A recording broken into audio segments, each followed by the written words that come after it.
Okay, let's think about this for a second. How do we actually build character? Real, solid character. Is it all about lectures and strict rules? Well, today we're going to dive into a much simpler and honestly a way more powerful idea. And it all starts with a story about a 3-year-old at the zoo. And this quote right here from Major Tariq Mahmood, it's basically the key to this whole thing. Children are not good at listening to elders, but they never fail to imitate them. It's such a simple but profound truth, isn't it? Kids are like little mirrors. They soak up what we do, way more than what we just tell them to do. There's really no better way to see this in action than through a story Major Mahmood tells about his own family. It all kicks off with just a regular day out, but it ends up becoming this huge lesson for every single person there. So, picture this. It's November 15th, 2025, at the Calgary Zoo. We've got Major Mahmood and his wife visiting their daughter and their 2 little granddaughters. There's baby Elisa, who's just 6 months old, and then there's 3.5-year-old Zaria. It's just a normal family trip to what is, by the way, Zaria's absolute favorite place. All right, so they've just gotten their tickets, they walk into this little tunnel at the entrance, and what do they see? The floor is just covered with these information pamphlets that have fallen off the racks. It's a small mess, the kind of thing most of us, let's be honest, would probably just step over and not even think twice about. But then, little Zaria, who's running ahead of everyone else, does something totally unexpected. She just stops, dead in her tracks. And without a single person telling her to do anything, she kneels down and she just starts cleaning. She's picking up these pamphlets one by one and even dusting them off with her little hands. And this is where it gets really cool. 2 other little kids, total strangers, see what Zaria's doing and they just join in. All of a sudden, you've got this tiny, spontaneous cleanup crew, and it's being led by a 3-year-old. How amazing is that?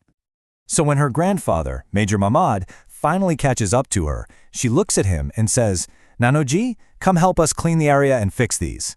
Now, this isn't just some cute thing a kid says. Think about it.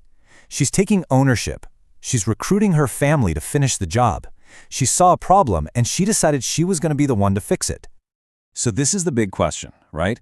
Why on earth would a 3-year-old, on her own, decide to clean up a public space? Her family was just stunned. Where does that kind of civic responsibility come from in a toddler?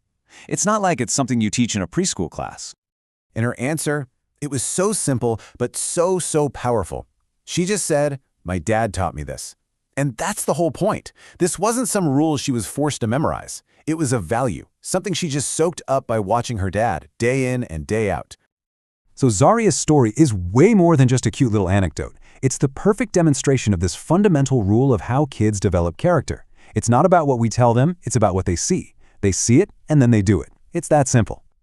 So what are the big lessons we can pull from this one little moment? First, kids copy what they see, not what you tell them. Second, one small act can have this huge ripple effect. She inspired 2 other kids to join in. It also shows that character training starts way before school ever does. And finally, you don't have to be a grown-up to make a real difference. Now, this whole idea of learning by example, it's not just something that happened to one family in Calgary. It's a universal truth. We see proof of it in different cultures and stories from all across the world. Let's look at Japan, for instance. They have this practice called osoji. Basically, it's a daily cleaning duty where all the students, even the little ones, clean their own classrooms, their own toilets, their own playgrounds. And the point isn't just to have a clean school. It's about building these lifelong habits of discipline, teamwork, and a real respect for their community. Or how about this one from Toronto? A 5-year-old finds a $100 bill. $100! And his first immediate reaction is that they have to give it back. That's a perfect example of what Major Mahmood is talking about. Honesty isn't something you learn in a college course, it's a lesson that starts at home. Then there's this story from Karachi. A 7-year-old girl sees her brother wasting water and stops him. But listen to why she does it. She says, "Mama says, Allah does not like wastefulness." See that? She's connecting the action directly to a moral and spiritual value her mom taught her. That makes the lesson so much deeper. It becomes part of who she is. And another one from Dubai. A 9-year-old boy starts giving water to workers out in the heat. Why? It's simple. He'd seen his mom do the exact same thing during Ramadan. He was just copying an act of kindness he'd seen with his own eyes. It just goes to show, compassion is something that's caught, not taught. Okay, so we get it. Kids learn by watching us, but what does that actually mean for us day to day? How do we put this into practice? Let's talk about the real, concrete steps we can take to actually build these positive traits in our kids. Major Mahmood actually makes a really interesting point here by comparing different cultures.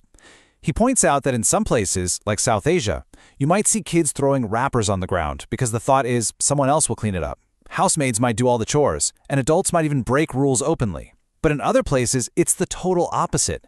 Kids clean up after themselves, they have assigned chores, and following the rules is just normal.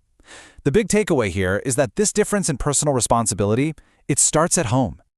So what can we actually do? Well, it's not about some grand, complicated plan. It's about the small stuff done consistently every day. Number 1, make them pick up their own toys. 2, insist on polite words like please and thank you. 3, encourage them to help others. 4, give them small, manageable tasks to do. 5, praise them when you see good behavior. And the most important one, number 6, which is the foundation for everything else, you have to be the example. All right, let's bring it all back to where we started, with our little hero Zariah. We can call this the Zariah effect. It's this idea that one small person, armed with the right values, can have a huge, surprising impact on the world around them. What Zarya did in that zoo tunnel, it wasn't just a cute moment that makes for a good story. No, it was character in action, right there in the real world. It was the direct result of thoughtful parenting, and for every adult who was there that day, it was a powerful reminder of how this all works. And that brings us to this final, really powerful thought from Major Mahmood. Goodness is a habit, not an accident. Think about that. Character isn't something that just happens by chance. It's built piece by piece through all those small, repeated actions we've been talking about. So that really leaves us with one critical question to ask ourselves. What habits are we building in the next generation? Start